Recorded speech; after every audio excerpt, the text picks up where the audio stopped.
멤버십 가입 그리고 구독, 좋아요 정말 감사합니다. 자, 지금부터 시작하는 이 분석이요. 여러분의 2026년 2분기 전체, 아니 어쩌면 그 이후의 인생까지도 완전히 바꿔놓을 수 있습니다. 오늘 우리는 지금 뉴스에서 맨날 떠드는 중동의 포격 소리, 그 전쟁 헤드라인 너머에 있는 진짜 전쟁을 들여다볼 겁니다. 바로 5월부터요, 아주 조용하지만 정말 치명적으로 시작될 진짜 경제전쟁, 그 거대한 구조를 제가 지금부터 샅샅이 파헤쳐서 왜 이 내용을 아는 사람과 모르는 사람의 미래가 완전히 달라질 수밖에 없는지 명확하게 증명해 보이겠습니다. 우리는 이 6단계, 이 순서 그대로 따라갈 겁니다. 첫 번째, 지금 이 모든 혼란이 갑자기 터진 게 아니라는 거. 제가 1월부터 어떻게 이 흐름을 미리 경고해 왔는지 하나하나 복귀하면서 팩트부터 딱 정리할 거고요. 두 번째, 지금 이 전쟁의 진짜 본질은 기름이 아니라 달러라는 걸 명확히 할 겁니다. 그리고 세 번째, 군사 충돌이 잠잠해지면 5월부터 시작될 진짜 전쟁, 바로 관세 전쟁의 구조를 뜯어볼 겁니다. 네 번째, 이 관세 전쟁의 타겟이 누군지, 특히 미국의 말을 안 듣는 좌파 정부들이 어떻게 표적이 되는지 살펴볼 거고요. 다섯 번째, 이 모든 위기 속에서 한국 시장에선 어떤 치명적인 함정이 만들어졌는지 피리 부는 사나이 비유로 설명드릴게요. 그리고 마지막으로 이 거대한 파도 속에서 우리가 어떻게 살아남아야 하는지에 대한 유일한 생존 전략까지 제시하겠습니다. 자, 첫 번째 섹션, 예고된 미래입니다. 지금 시장을 뒤덮은 이 엄청난 불안감과 혼란, 이게 어느 날 갑자기 하늘에서 뚝 떨어진 게 아니라는 걸 제가 보여드릴게요. 모든 건 다 연결되어 있었고 이 모든 신호는 이미 2026년 1월부터 아주 명확하게 우리에게 오고 있었습니다. 이 타임라인을 한번 보시죠. 이건 그냥 과거 기록이 아닙니다. 거대한 구조 변화를 미리 읽어낸 지도나 마찬가지예요. 저는 지난 1분기 내내 이 흐름을 쫓으면서 여러분께 계속 경고 신호를 보내왔습니다. 1월 4일부터 3월 20일까지 이 점들이 어떻게 모여서 하나의 선으로 이어졌는지 지금부터 하나씩 아주 상세하게 짚어볼게요. 기억하세요. 사건은 터지고 나서 해석하면 이미 늦습니다. 터지기 전에 그 구조와 흐름을 읽는 사람만이 살아남을 수 있습니다. 모든 것의 시작은 바로 2026년 1월 4일이었습니다. 베네수엘라 마두로 대통령이 체포됐다는 뉴스가 전 세계를 때렸을 때 대부분의 사람들은 그냥 남미의 어떤 작은 사건 정도로 봤습니다. 하지만 저는 이게 단편적인 사건이 아니라 미국이 설계한 거대한 지정학적 도미노의 첫 번째 조각이라고 분석했습니다. 베네수엘라의 석유를 미국의 통제하에 뒀다면 그 다음은 너무나 명확했죠. 바로 미국의 달러 패권에 정면으로 도전하는 또 다른 축, 이란으로 전쟁터가 옮겨갈 거라고 정확하게 예측했습니다. 이건 베네수엘라와 이란을 그냥 별개의 사건으로 본 게 아니라 하나의 연속된 작전으로 꿰뚫어 본 통찰이었습니다. 그리고 딱 12일 뒤인 1월 16일 저는 이 지정학적 위기가 곧바로 통화전쟁으로 번질 거라고 경고했습니다. 제가 특히 주목했던 건 아래로부터의 붕괴였어요. USDC 같은 달러랑 연동된 스테이블 코인이 국경을 넘어서 개인들 사이에 막 퍼지면서 우리 중앙은행이 통제하는 원화 시스템의 기반 자체를 갉아먹는 그 구조를 설명드렸죠. 이게 그냥 환율이 좀 오를 겁니다. 이런 차원 얘기가 아니었어요. 원화라는 시스템 자체의 수요 기반이 무너지고 우리 삶의 근간이 흔들릴 수 있다는 근본적인 경고였습니다. 1월 28일에는 분석의 판을 훨씬 더 넓게 봤습니다. 중동에서 벌어지는 일들은 단순히 유가 문제가 아니라고 제가 단언했죠. 이런 북극항으로부터 시작해서 미국의 동맹국들을 다시 줄 세우고 중국을 철저히 배제시킨 새로운 공급망을 만들어서 미국 본토로 산업을 다시 불러들이는 그레이트 리쇼어링이라는 거대한 그림의 일부라고 분석했습니다. 그러니까 이란과의 갈등은 그 자체가 목적이 아니라 미국 중심의 새로운 경제 질서를 만들기 위한 아주 효과적인 도구일 뿐이라는 거죠. 전쟁의 시끄러운 소리 뒤에 숨겨진 진짜 의도를 봐야 했습니다. 그리고 마침내 3월 20일, 저는 1월부터 이어온 이 모든 경고들을 종합해서 최종 결론을 내렸습니다. 원화 자산이 가진 구조적인 위험성을 명확하게 글로 정리하고 이제는 원화 경제권으로부터 탈출을 실행에 옮겨야 할 때라고 말입니다. 단순히 달러를 사는 수준을 넘어서 아래로부터의 달러와 전환을 구체적으로 준비해야 하고 최악의 경우에 닥칠 수 있는 자본 통제 가능성까지 대비해야 한다고 가장 강력하고 선명한 언어로 경고했습니다. 보시는 것처럼 지금의 위기, 이건 갑자기 온 게 아니라 이 타임라인 위에 정확히 예고되어 있던 미래였습니다. 자, 그럼 이제 두 번째 섹션으로 넘어가겠습니다. 지금 언론들은 매일같이 유가가 배럴당 얼마를 넘었네, 호르무즈 해협이 막히네 마네 이런 얘기만 하고 있잖아요. 하지만 이 전쟁의 본질은 그 검은 석유가 아니라 녹색 달러 지폐에 있습니다. 유가 쇼크는 진짜 목적, 그러니까 달러 패권을 다시 강화하려는 그 목적을 가리기 위한 거대한 연막에 불과합니다. 이 슬라이드 하나가 모든 걸 명확하게 설명해 줍니다. 겉으로 우리가 보는 건 에너지 위기죠. 호르무즈 해협이 막히고 전 세계 원유 공급의 11%가 멈추고 그래서 유가가 폭등하는 시나리오. 하지만 그 속 본질을 들여다보면 전혀 다른 그림이 보입니다. 이 전쟁의 진짜 의미는 바로 이거예요. 중국이나 러시아, 이란이 주도하던 달러 말고 다른 돈으로 석유 사자는 시도를 뿌리 뽑고 석유는 무조건 달러로만 거래해야 한다는 페트로달러 시스템을 다시 한번 확고하게 만드는 겁니다. 유가를 올려서 우리 한국 같은 에너지 수입국들의 돈 가치를 폭락시키고 반대로 달러의 가치는 끌어올려서 그 힘을 극대화하는 것. 이게 바로 이번 전쟁의 진짜 설계도입니다. 시장의 반응이 제 분석이 정확했다는 걸 그대로 증명합니다. 2020년 3월 전쟁과 경기 침체라는 정말 극도의 공포 속에서 주식, 채권, 원자재 뭐 할 것 없이 모든 게 다 무너져 내릴 때 딱 하나, 달러만 정반대로 움직였습니다. 달러 인덱스가 100.6일까지 치솟으면서 한 달 만에 무려 2.9%나 급등했어요. 이게 지난 10개월 만에 최고치였습니다. 세상에 위기가 오고 공포가 커질수록 모든 돈은 결국 달러로 돌아온다는 달러 패권의 냉혹한 현실을 이 숫자 하나가 아주 적나라하게 보여준 거죠. 그리고 이 슬라이드는 이번 전쟁의 진짜 승자가 누군지를 명확하게 보여줍니다. 미국은 이번 사태를 통해서 세계 최대의 원유 그리고 LNG 공급자로서의 지위를 그 누구도 넘볼 수 없게 만들었습니다. 여기서 가장 놀라운 점은요. 대표적인 반미 국가였던 베네수엘라의 원유마저 이제는 완벽하게 미국의 통제 아래 들어왔다는 사실입니다. 미국 법을 지켜야 하고 오직 달러로만 결제해야 하고 심지어 디지털 화폐로 몰래 결제하는 것조차 금지된 말 그대로 완전히 길들여진 석유가 된 겁니다. 이제 전 세계에 안전한 에너지란 곧 달러로 결제하고 미국이 승인하는 에너지라는 새로운 공식이 완성된 겁니다. 이게 바로 전쟁의 연막 뒤에 숨겨진 진짜 본질이에요. 자, 세 번째 섹션입니다.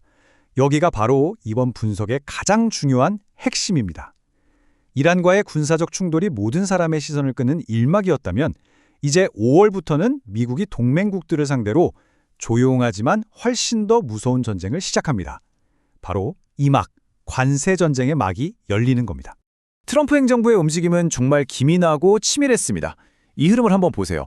지난 2월 20일 미 대법원이 대통령이 국가 비상경제권법 IIEPA를 근거로 너무 광범위하게 관세를 매기는 건 안 된다고 딱 제동을 걸었어요.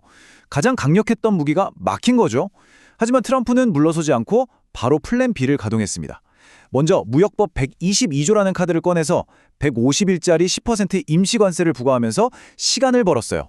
그리고 그 시간 동안 더 정교하고 더 강력하고 합법적인 명분까지 갖춘 무기를 장전하기 시작했는데 그게 바로 무역법 301조입니다. 이건 그냥 옛날에 쓰던 낡은 무기가 아니라 동맹국까지 정밀하게 타격할 수 있도록 업그레이드된 최신 무기예요. 그리고 그 장전된 총의 방아쇠가 당겨지는 시점이 바로 5월입니다. 이 타임라인이 바로 경제전쟁의 카운트다운을 보여주고 있어요. 5월 5일 미국 무역대표부 USTR이 301조 조사랑 관련해서 공청회를 시작합니다. 그리고 여러 의견을 듣는 절차가 마무리되는 5월 중순 이후가 되면 미국 행정부는 법적으로나 절차적으로 완벽한 명분을 갖추게 됩니다.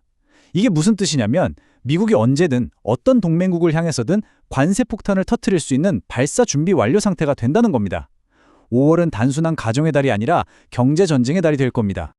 그렇다면 이 무시무시한 관세의 표적은 과연 누구일까요? 우리가 명확히 해야 할 게 있습니다. 이번 관세 전쟁은 전 세계를 향한 무차별 폭격이 아니라는 점입니다. 트럼프는 아주 명확한 기준을 가지고 동맹국들을 쫙 줄 세우고 있고요. 그 표적은 이미 정해져 있습니다. 이 말 한마디가 모든 걸 설명해 줍니다. 트럼프는 이란과의 갈등 상황에서 호르무즈 해협에 군대를 보내달라는 요청을 동맹의 충성도를 시험하는 일종의 리트머스 시험지로 삼았어요. 그리고 이 테스트에서 미국의 요구에 미적지근한 태도를 보인 국가들을 향해서 비싼 대가를 치르게 될 것이라고 공개적으로 선언했습니다. 이건 그냥 으름장이 아니었어요. 군사적으로 협조 안 하면 반드시 경제적으로 보복하겠다는 명백한 선전포고였습니다. 자, 이제 그 패턴을 분석해보면 표적이 누군지 더 명확해집니다. 이란과의 전쟁을 지원하기 위해서 자국 내 미군 기지 사용을 거부했던 스페인의 사회당 정부, 또 미국의 통상 질서에 맞서면서 친중국 행보를 보이던 룰라의 브라질 정부. 이들의 공통점이 보이시나요? 바로 미국의 글로벌 질서에 순순히 따르지 않는 소위 좌파 성향의 정부들이라는 점입니다. 따라서 이번 관세 전쟁의 겉모습은 말 안 듣는 동맹을 압박하는 거지만 그 속을 들여다보면 실질적으로는 미국에 반대하고 중국과 가까운 좌파 정권을 경제적으로 길들이는 겁니다. 이게 이번 관세 전쟁에 숨겨진 그리고 가장 핵심적인 본질입니다. 그리고 매우 불행하게도 우리 한국 역시 이 표적 리스트에 이미 이름이 올라와 있습니다. 미국 USTR은 지난 3월 11일 한국을 포함한 16개 경제권을 대상으로 구조적 과잉 생산이라는 명분을 내세워서 무역법 301조 조사를 시작했습니다. 동맹이라는 이름 뒤에 숨어서 안심할 때가 아니라는 겁니다. 미국은 언제든 한국 경제에 숨통을 조일 수 있는 팔을 이미 빼어들고 5월이 오기만을 기다리고 있는 상황입니다. 5번째 섹션입니다. 자, 이렇게 바깥 세상에서는 전례 없는 최악의 폭풍우가 몰아치고 있는 동안 정작 한국 시장 내부에서는 너무나도 이상하고 비현실적일 정도의 낙관론이 펼쳐졌습니다. 마치 다른 세상 이야기인 것처럼 말이죠. 바로 정부와 대통령이 직접 나서서 코스피 5000 같은 장밋빛 미래를 제시하면서 개인 투자자들의 시장 참여를 그 어느 때보다 강력하게 부추겼습니다. 마치 국가가 그 상승을 보증이라도 해주는 것처럼요. 심지어 국장 복귀는 지능순이라는 말까지 나올 정도로 대중의 투자 심리를 노골적으로 자극하면서 사람들을 시장으로 끌어모았습니다. 하지만 그 결과는 이 슬라이드에 나온 것처럼 정말 처참했습니다. 정부가 희망의 피리를 부는 동안 우리가 앞에서 분석했던 그 모든 구조적 위험을 먼저 읽어낸 외국인들은 2026년 2월과 3월 딱 2달 동안 무려 63조 원이 넘는 어마어마한 주식을 팔아치우면서 한국 시장을 떠났습니다. 그리고 그 폭탄 같은 물량은요, 정부의 말을 믿고 희망을 품고 시장에 뛰어든 개인 투자자들에게 고스란히 남김없이 넘어갔습니다. 이게 바로 동화 피리 부는 사나이의 잔혹한 함정입니다. 정부가 불어댄 낙관의 피리 소리는 개인 투자자들을 벼랑 끝으로 이끌었고 그들이 만들어낸 그 풍부한 돈은 역설적으로 외국인들에게 역사상 가장 완벽한 탈출구를 만들어준 셈입니다. 결국 가장 높은 곳에서 가장 위험한 순간에 가장 늦게 시장에 들어온 개인들이 그 모든 탐욕과 무지의 대가를 치르게 된 거죠. 자, 이제 마지막 섹션입니다. 이 모든 냉혹한 분석을 종합해서 그래서 우리는 무엇을 해야 하는가, 이 거대한 위기 속에서 어떻게 살아남아야 하는가에 대한 최종 결론을 내릴 시간입니다. 분명한 건 이제 방어만으로는 부족하다는 사실입니다. 생존을 위한 공격을 시작해야 합니다. 외국인이 63조 원을 팔았네, 주가가 떨어졌네 하는 건 사실 본질이 아니라 그냥 현상일 뿐입니다. 우리가 마주한 진짜 위기, 그 더 깊은 곳에 있는 본질은 바로 AI와 로봇 기술이 인간의 노동 가치를 아예 근본부터 무너뜨리고 있다는 사실입니다. 이건 일시적인 경기 침체나 순환적인 위기가 아니에요. 우리가 월급을 받는 기반, 바로 이 노동소득 경제 전체의 장기적인 가치가 떨어지는 구조적인 붕괴를 의미합니다. 이 거대한 구조적 변화 속에서 그냥 원화 소득을 아끼고 지키려고 애쓰는 거, 그거는 서서히 뜨거워지는 냄비 속에 앉아서 아직 괜찮아 라고 위안하는 개구리랑 똑같은 행동입니다. 살아남으려면 냄비 밖으로 뛰쳐나와야 합니다.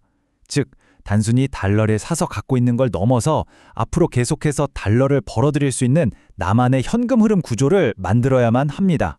환율이 오르는 게 내 자산을 깎아먹는 위기가 아니라 오히려 나의 소득을 늘려주는 기회가 되는 그런 시스템을 만들어야 한다는 거죠. 오늘 분석의 최종 결론입니다. 매달 꼬박꼬박 통장에 들어오는 여러분의 원화 월급은 더 이상 안전자산이 아닙니다. 그것은 시스템이 무너질 때 가장 먼저 그리고 가장 고통스럽게 그 가치가 녹아내리는 착시 안정성일 뿐입니다. 갑작스러운 주가 폭락은 모두가 두려워하고 경계하지만 환율 상승과 인플레이션 때문에 내 실질 구매력이 서서히 말라 죽어가는 건 대부분 알아채지도 못합니다. 진짜 생존은 달러 자산을 보유하는 것을 넘어서 달러를 버는 인간이 되는 것, 바로 거기서부터 시작됩니다.